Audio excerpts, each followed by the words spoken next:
physically, you know, it was essential. It wasn't just the vanity of an actor that Bateman have a six-pack and all of that. You know, he talks about it. He's incredibly narcissistic. So, you know, I had to work out like crazy for that. What the hell is this?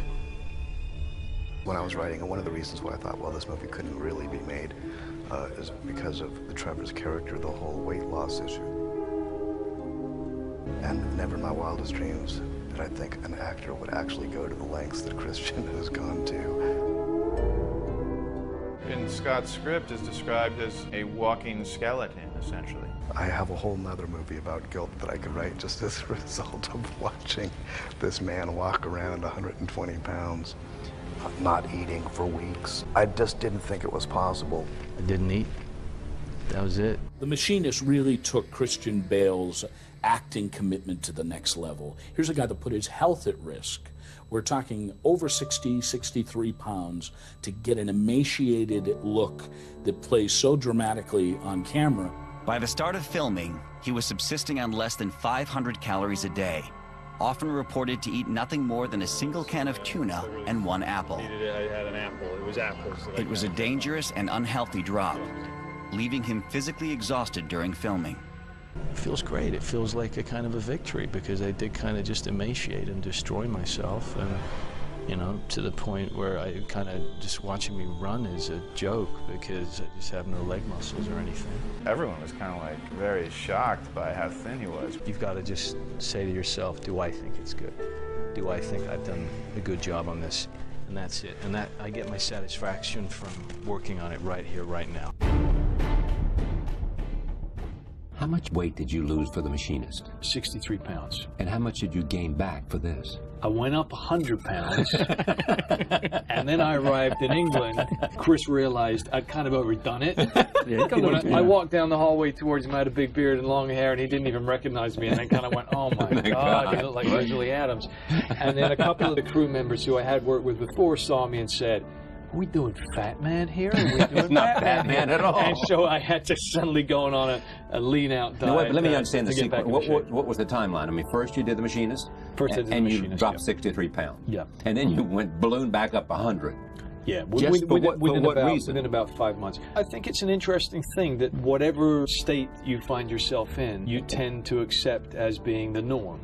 And so despite the fact that to everybody else's eyes, I was dangerously skinny and possibly, potentially doing myself great damage, I was actually saying, I think I failed to achieve the look I was originally going for. Looking back in retrospect, I think that's nuts. I think that I became incredibly obsessive and what the hell was I thinking, you know, about it. When I first met Christian, he was extraordinarily thin, having lost an enormous amount of weight for The Machinist, which he was about to go off and shoot. He did call me and say, well, you know, how do you look right now? You know, like, how am I gonna seriously be able to suggest to Warner Brothers that you could play Batman ever if, you know, you're that skinny? He then proceeded to put on a lot of weight in muscle terms and really try and bulk up, because I had impressed upon him the idea that for Bruce Wayne to really fill that suit, he was going to have to be very, very large. I was just stuffing my face all day long and lifting heavy weights and eating more, and eventually went up to like 220 pounds. I hadn't met Christian, and I was expecting to meet this bag of bones. And I went, oh my God. I just listened to what he said about get as big as you possibly can, so that's what I did, you know?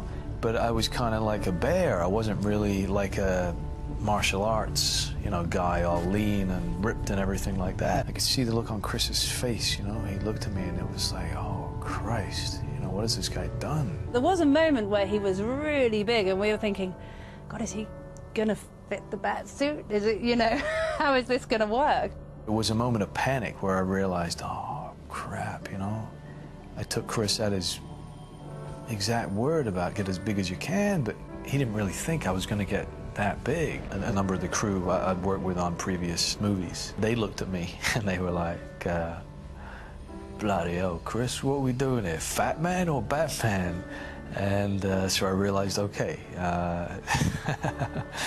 that's not what he had meant. So I had to then try and lose a lot of weight. We worked on his stamina and built his muscle tone so we could bring his body back up to being what it needed to be for Batman. And Christian knew anyway, because he was such a focused guy. He knew his own body.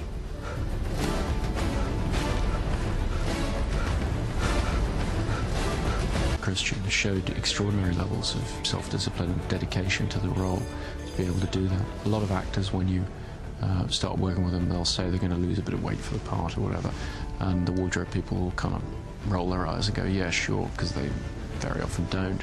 And I had to warn the wardrobe people on this film that he was actually going to do what he said he was going to do. It really was. It was a very tight schedule, but I just about managed it before we started filming.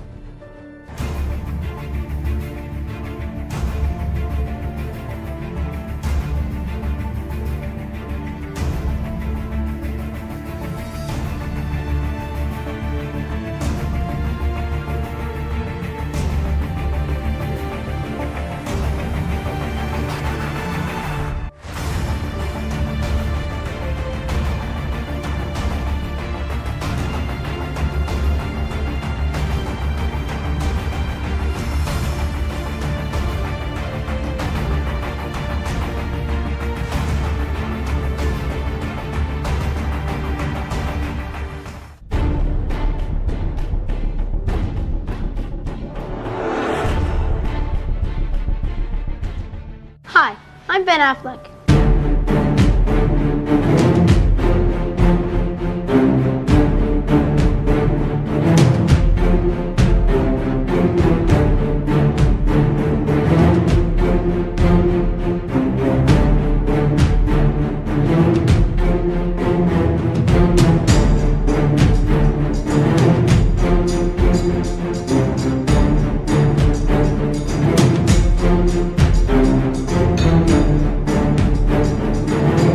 It was torture. I'm not in shape. You know what I mean? I'm not even in good shape, and I hate to exercise.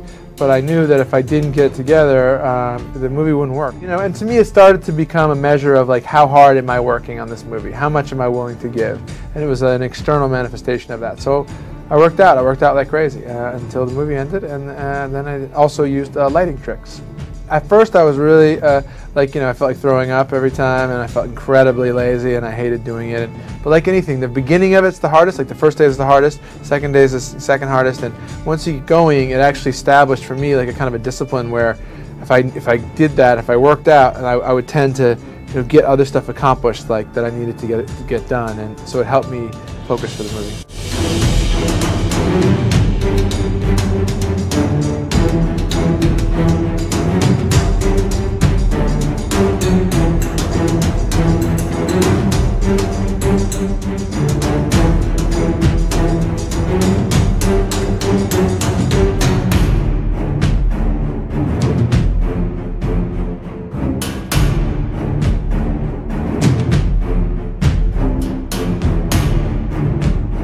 A lot of protein and not a lot of carbs, but just, you know, eating like 4 or 5 times a day, and you know, you have to keep your calories up to build muscle. That was the hardest part. You just get sick of food and you don't want to eat any more like orange roughy, you know, or white fish or chicken, and but you have to sort of keep a steady diet of that, and then just lifting weights, you know, for a couple hours a day, and it gets old. It gets old. Workout was a lot of work. I had a great trainer, a guy named Walter Norton, and he, you know, it was about showing up every day. Really, that's the thing. And sometimes I had to do it like, you know, early in the mornings or whatever, you know, before, because I was working on another movie. I was doing Gone Girl before I did this, and so I'd be shooting that movie and then have to work out and, you know, get ready in the mornings before Gone Girl. So it's just about like getting out of bed in the morning, being willing to do it even when you hate it, you know. And I would have totally given up if I didn't know that, you know, I had to be on camera, so I couldn't cheat. I had to like get up there and do it. Otherwise, you know, it would be, you know, you got to be. Audiences expect you to look like a superhero now,